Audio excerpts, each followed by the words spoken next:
नमस्कार दोस्तों। तो आइए हम चलते हैं अध्याय 4 की ओर, जो है इतिहास से लिए गए नाम। डॉक्टर श्रीनिवासन ओम के पीछे की ओर कुर्सी पर बैठ गए। चिन्ना, कृपया ऐसा न करें। आप मुझसे जो भी पूछोगे मैं उसमें सहयोग करने के लिए तैयार हूँ, ओम शास्त्री ने विनती की। उसकी नज़र डॉक्टर श्रीनिवासन की ओर इशारा करते हुए छत की ओर टिकी हुई थी। डॉक्टर श्रीनिवासन ने डॉक्टर शाइस्ता और डॉक्टर बत्रा की ओर देखा। उन दोनों के चेहरों ने भी इस बात को व्यक्त किया। कृपया शुरू करें, डॉक्टर श्रीनिवासन ने असहमति जताते हुए नाराजगी के साथ आदेश दिया। उनके चेहरे पर चिन्ना शब्द सुनकर झुंझुलाहट स्पष्ट रूप से दिखाई दे रही थी। ओम को फिर से दवा देकर दोबारा पूछताछ शुरू की गई। पहला सवाल परिमल के लिए ध्यान देने और दूसरों को उसका मतलब समझाने के लिए था। तुमने विष्णुगुप्त के रूप में क्या सलाह दी थी? शाइस्ता ने बेहोश ओम से पूछा। ओम ने संस्कृत में श्लोक दोहराया। वयाग्रीव तीक्ष्णति जरा परित्रज्यन्ति रोगाश्च शत्रु इव प्रहरन्ति देहम आयुष्च परस्वित भिन्नघटा दिवाभूम लोकस्तथा पयेहितमा चरतिथि चित्रम। डॉक्टर शाइस्ता परिमल की ओर देख रही थी। उसने अंगूठे के निशान से काम हो जाने का संकेत दिया था। तुमने विष्णुगुप्त के रूप में किसे सलाह दी थी? चंद्रगुप्त मौर्य को। तुम ओम शास्त्री क्यों बने? अपनी असली पहचान छिपाए रखने के लिए? किससे? इस दुनिया से? तुम्हारी वास्तविक पहचान क्या है? डॉक्टर शाइस्ता छुपे हुए उत्तर पता लगाने में सक्षम थी। मेरी सभी पहचानें वास्तविक है। शाइस्ता ने इस पर मानसिक रूप से गौर किया। मेरी सभी पहचानें वास्तविक हैं। तुम ओम शास्त्री के रूप में वाराणसी में क्या कर रहे थे? खोज। खोज किसकी? सुभाष चंद्र बोस की। सभी सहकर्मियों ने आश्चर्य से एक दूसरे की ओर देखा। शाइस्ता नहीं जानती थी कि वो आगे क्या पूछे या कहे। यह बहुत अजीब होता जा रहा है, ऐसा उन्होंने सोचा। आखिर में उन्होंने एक लंबी सांस ली और आगे बोली। सुभाष चंद्र बोस तो मर चुके हैं। नहीं, वे नहीं मरे हैं। वे बस एक दूसरे नाम के साथ रह रहे हैं, ओम ने दृढ़ता के साथ कहा। तुम ऐसा क्यों सोचते हो कि वह मरे नहीं और किसी और नाम के साथ जी रहे हैं? मैं ऐसा सोचता नहीं हूँ, मैं जानता हूँ। तुम्हें इस बात पर इतना विश्वास कैसे है? शाइस्ता ने पूछा। क्योंकि मैं उन्हें महाभारत काल से जानता हूँ। शाइस्ता ने आंखें घुमाते हुए सोचा कि इस बात का कोई सिर पैर नहीं है। तुम उन्हें क्यों ढूंढ रहे हो?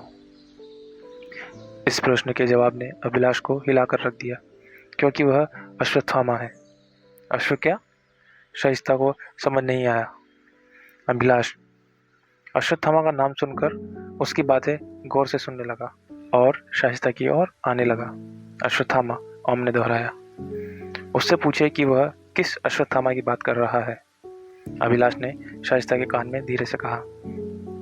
द्रोणाचार्य के पुत्र अश्वत्थामा, जो कृष्ण के द्वारा दिए गए शाप से अमर है। ओम ने बिना शाइस्ता के कुछ बोले जवाब दिया। डॉक्टर शाइस्ता केवल कृष्ण ही समझ पाई। अभिलाष डॉक्टर बत्रा की ओर मुड़कर बोला। इसकी बातों का कोई मतलब नहीं बन रहा है। शाइस्ता ने पूछा। तुम और किसकी तलाश कर रहे हो? टूटती हुई आवाज के साथ उन्होंने बताया। परशुराम की। इन सबको उन्होंने फिजूल समझते हुए पूछताछ जारी रखी। विष्णुगुप्त एक कोड नेम जैसा प्रतीत होता है, डॉक्टर बत्रा ने गंभीर विचार करते हुए कहा। या हो सकता है वह मानसिक रूप से अस्वस्थ हो, या दोहरे व्यक्तित्व का मरीज हो, अथवा फिर थोड़ा पागल हो। उन्होंने आगे कहा। यह पुनर्जन्म का मामला भी हो सकता है, अभिलाष ने पौराणिक दृष्टिकोण के साथ कहा। डॉक्टर बत्रा ने उसकी बात पर ध्यान नहीं दिया। तुमने ओम नाम से पहले किन नामों का उपयोग किया है? शाइस्ता ने पूछा। गोविंदलाल यादव, भैरव सिंह, स्वर्ण प्रताप रेड्डी, बंकिम चंद्र चक्रवर्ती, गुरशील सिंह खुल्लर, विदुर, ओम शास्त्री, हातिम अली, मौलवी, विष्णुगुप्त, कबीर, सुखसेन, जयशंकर प्रसाद, मधुकर राव, अधीरयन, ओम ने रटी हुई कविता की तरह बताया। उसका उच्चारण, लहजा और चेहरे के भाव प्रत्येक नाम के साथ बदल रहे थे। भैरव सिंह, हातिम अली मौलवी, गुरशीर सिंह खुल्लर एवं स्वर्ण प्रताप रेड्डी ताकत और बहादुरी के स्वर में बोले गए थे। बंकिम चंद्र चक्रवर्ती बंगाली तरीके से, कबीर और सुषेण शांति की लहर के साथ बोले गए थे।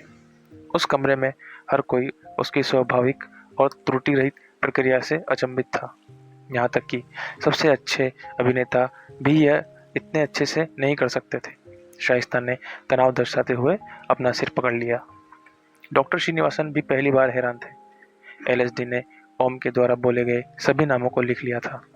परिमल शाइस्ता द्वारा लिखे गए नोट्स को पढ़ रहा था। परिमल के मन में अचानक कुछ आया और वह डॉक्टर बत्रा के पास गया। इस दौरान ओम अंदर मूर्छित अवस्था में नाम ले रहा था। सर, जब ओम ने विष्णुगुप्त का नाम लिया था, मुझे विश्वास था कि वह 300 ईसा पूर्व के समय की बात कर रहा है, क्योंकि विष्णुगुप्त चाणक्य का असली नाम था और वह चंद्रगुप्त मौर्य का मुख्य सलाहकार था। आप मुझे पागल समझ सकते हैं, लेकिन परिमल ने अपने सामान्य अनिश्चित स्वर में कहा। लेकिन उस बीच में ही रोकते हुए डॉक्टर बत्रा ने कहा, नहीं परिमल, मैं तुम्हें पागल नहीं समझता हूँ, बल्कि यह वास्तव में चाणक्य के बारे में बात कर रहा है। यह उसी बंदा बहादुर के बारे में बात कर रहा था जिसे मैंने सोचा था, किंतु विश्वास नहीं किया। मुझे बंदा बहादुर के बारे में भी कुछ पुष्टि करने की आवश्यकता है। मुझे थोड़ा समय दो, डॉक्टर बत्रा ने फोन पर कॉल करने के लिए क्षमा मांगते हुए कहा। एलएसडी परिमल के पास आई। वह बहुत उत्साहित लग रही थी। मैंने तुम्हारी बातचीत सुन ली थी। 300 ईसा पूर्व मतलब 2317 साल पहले, है ना? एलएसडी हवा में हिसाब लगाती हुई बोली, क्या यह संभव है कि वह समय में आगे या पीछे जा सकता है? एलएसडी के उत्तेजित अनुमान के कारण मानो उसकी आंखें बाहर आ गई हो। उस विचार ने परिमल को कुपित कर दिया और वह चिढ़कर बोला, वह एक धोखेबाज के अलावा कुछ नहीं है। बीजी, सत श्री अकाल। नमस्ते माँ। डॉक्टर बत्रा फोन पर सामान्य से ज़्यादा ऊंची आवाज़ में बात कर रहे थे, क्योंकि उनकी 80 वर्षीय माँ को सुनने में तकलीफ होती थी। डॉक्टर बत्रा की आवाज़ इतनी ऊंची थी कि सब उन्हें सुन सकते थे, और चूंकि वहाँ बहुत शांति थी, सभी लोग आसानी से और ध्यान से उनकी बातें सुन रहे थे। यहाँ तक कि एलएसडी ने भी अपना काम रोक दिया, जिससे कीबोर्ड पर बटनों की भी आवाज़ आनी बंद हो गई थी। जिंदा रहे पुत्र। दूसरी ओर एक बूढ़ी माँ की आवाज़ आई, एक गल दसो मैनू, बंदा बहादुर कौन सी? डॉक्टर बत्रा ने पंजाबी में पूछा। पुत्र, बंदा बहादुर श्री गोविंद सिंह जी दा जनरल सी। एक साथ दो आवाज़ में बहुत आदर व सम्मान के साथ जवाब आया। एक आवाज़ बूढ़ी माँ की थी। जब डॉक्टर बत्रा ने दूसरी आवाज़ सुनी तो उन्होंने पीछे मुड़कर देखा और वे तुरंत समझ गए कि वह किसने बोला था।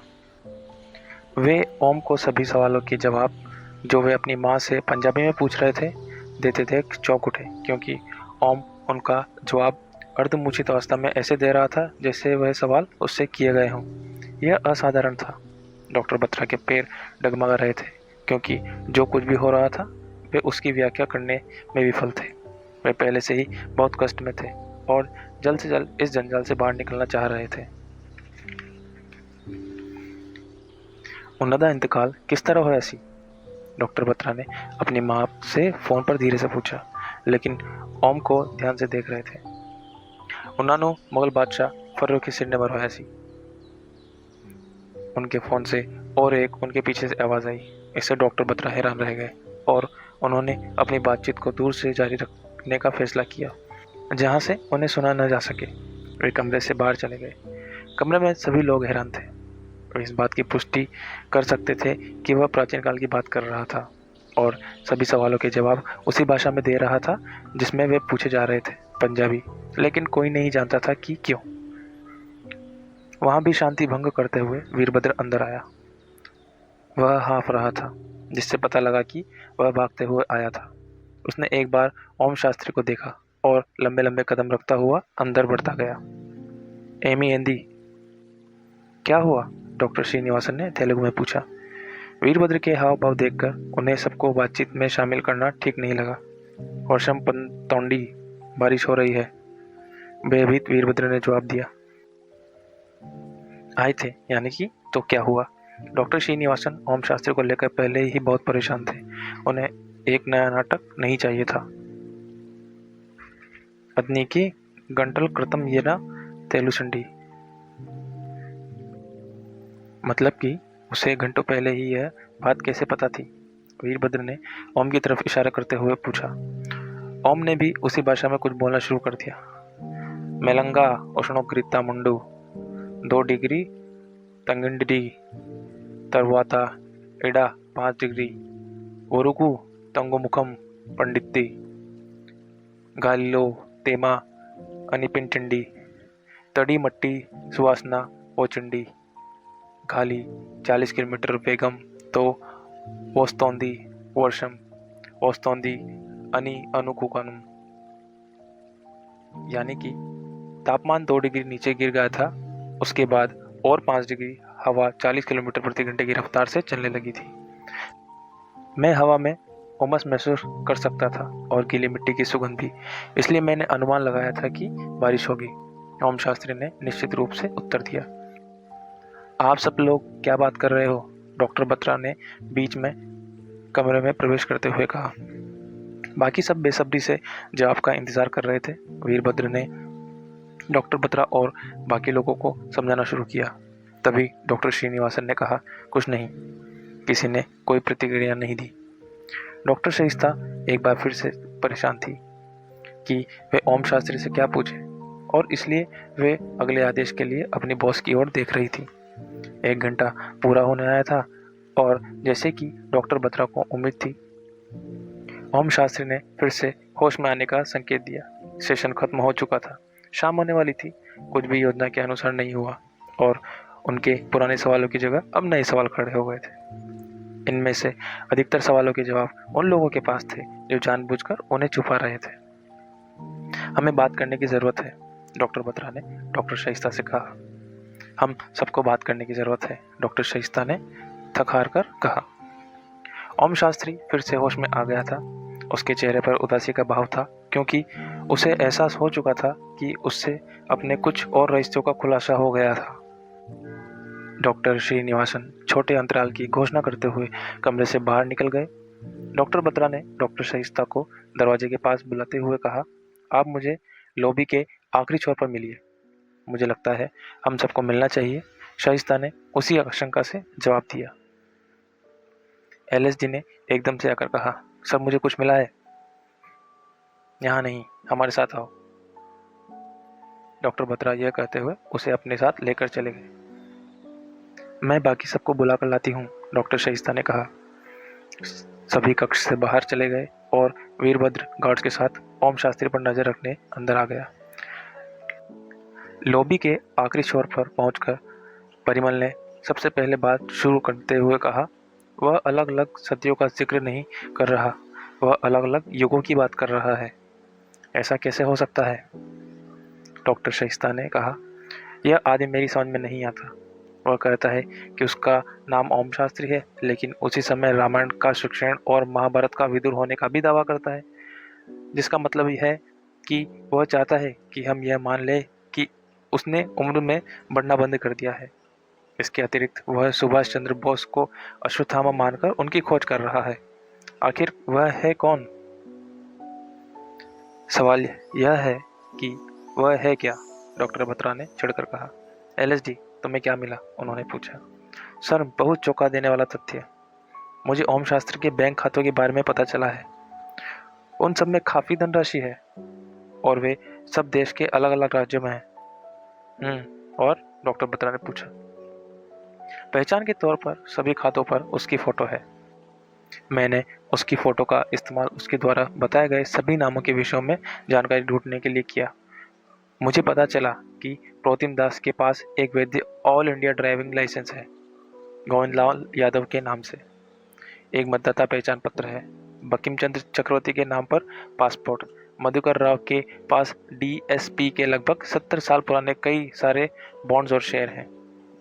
यह वही दिन है जब डीएसपी को कानूनी रूप से मान्यता दी गई थी और उसके शेयरों की प्रारंभिक सार्वजनिक पेशकश जारी की गई थी।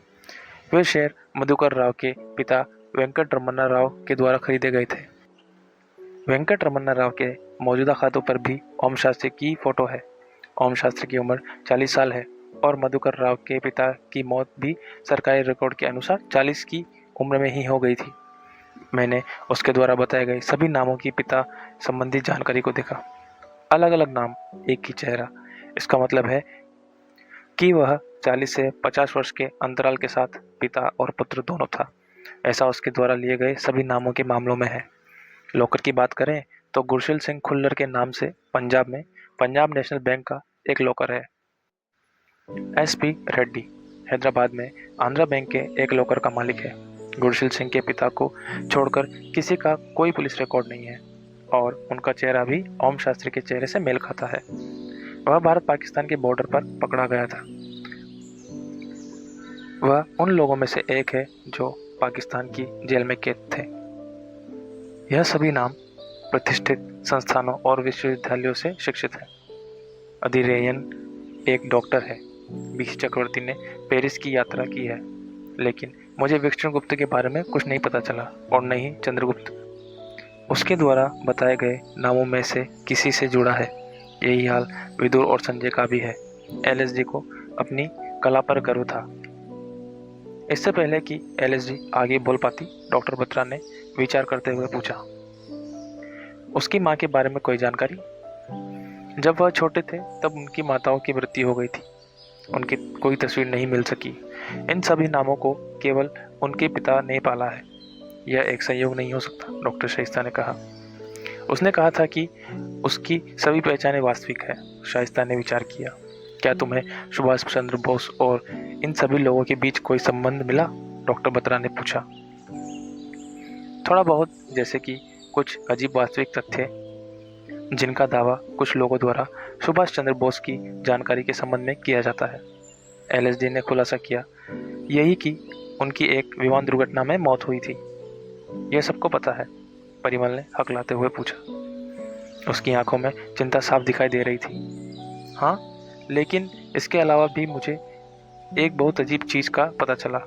सुभाष चंद्र बोस की मृत्यु 5 बार 5 अलग नाम के साथ भारत के 5 अलग अलग शहरों में हुई थी। एलएसडी ऐसे बोली जैसे वह एक बड़े रहस्य को उजागर कर रही हो।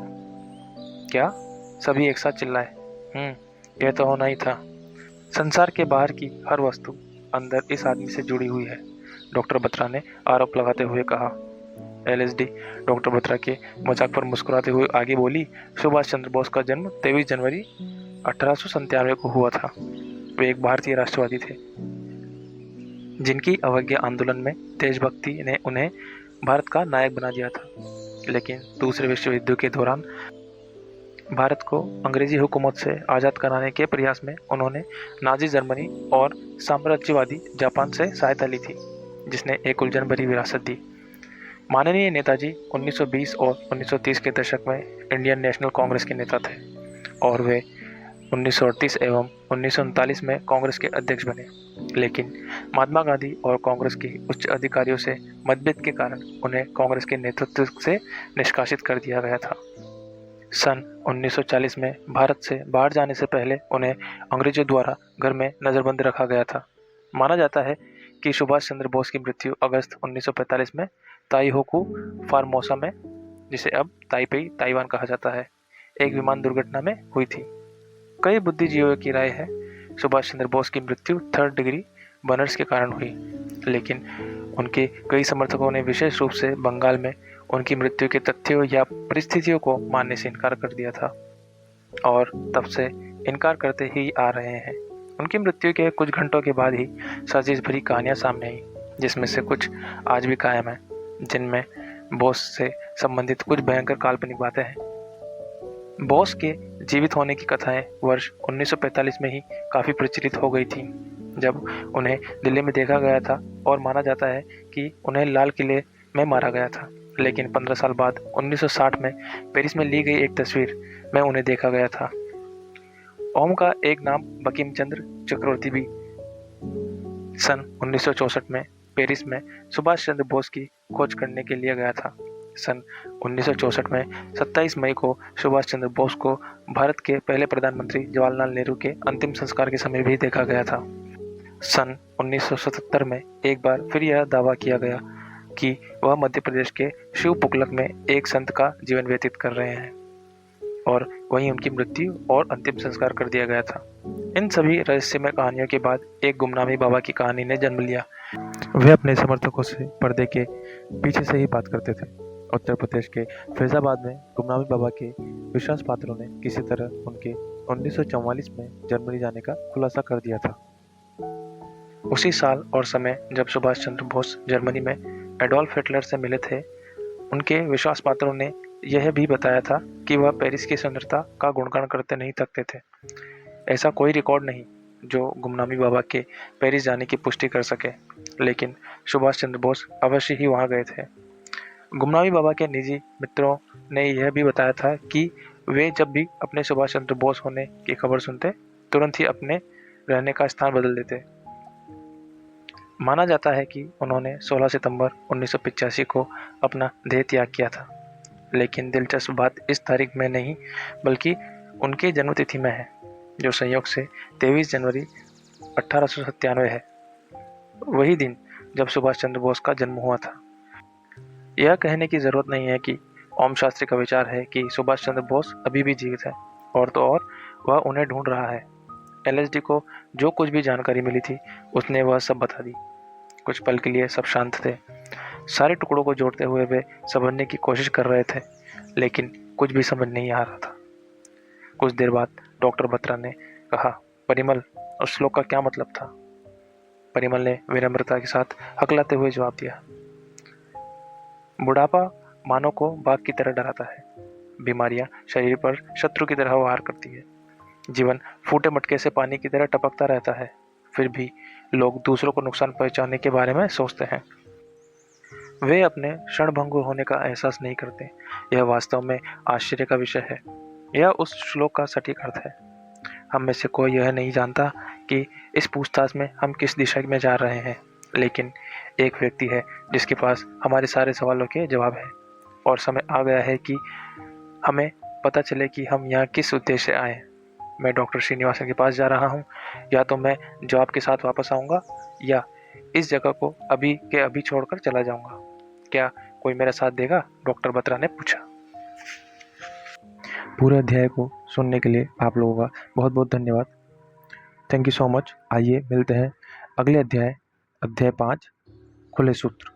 और लाइक, शेयर एंड सब्सक्राइब करना ना भूलिएगा। बहुत बहुत धन्यवाद।